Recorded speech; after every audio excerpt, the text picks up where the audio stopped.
Here's how we can record a video on the iPhone without any motion blur. So there are more things that you should apply or know about.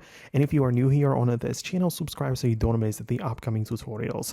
Anyways, the motion blur is almost entirely eradicated when you switch from the regular camera mode to the action mode. So, some iPhones, depends on your model, have the action mode built into the actual camera. So if you have it, you can enable it because it's been created with the sole purpose of stabilizing the moving shots, which could, be with the motion blur in the regular camera mode. But in here, you can focus on quick moving things like sports scene or, I don't know, like cars or whatever is moving very fast, and it should get a better job done with the stabilization and motion blur. So that's something to try out. But if not, or even if you don't have it available, I would still recommend you to get a third-party app from the App Store for a different camera experience.